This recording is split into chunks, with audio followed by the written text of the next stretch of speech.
This has provoked quite a backlash. Let's speak to Ben Twomey, who is Chief Executive at Generation Rent. What did you make of Sir Howard's comments?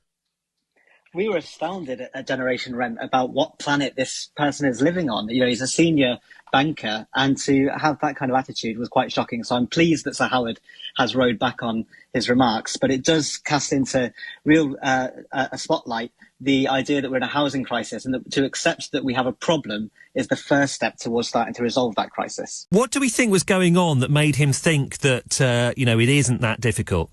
I think it's an ongoing problem with the way that renters are treated in the whole country, really. We feel like we play second fiddle to those who own homes, and it's really important that renters are listened to, and that those in senior positions that can affect what happens for private renters actually have to listen and walk a mile in our shoes to understand what's going on. We just want to make sure that it's considered what's going on with the cost of living crisis. Within that, there's a cost of renting crisis that's largely being ignored.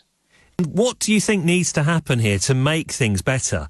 Because, many people have tried to give first-time buyers, aspiring first-time buyers, a bit of a leg up. But typically, it always tends to push house prices higher, doesn't it? It does when it's short-termist. We need a consistent and long-term view of how to approach the housing crisis. There's two main things that are stopping people from buying a home at the moment. One is that the government simply isn't building enough homes, particularly affordable homes, in areas where people want them. And secondly, rents are rocketing so high that it's impossible for many renters to make any savings, let alone get a deposit for a house in their area where they want to live.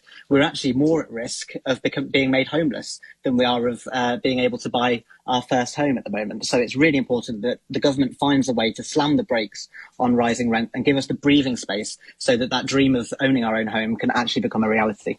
Ben Twomey from Generation Rent, thank you for joining us on LBC.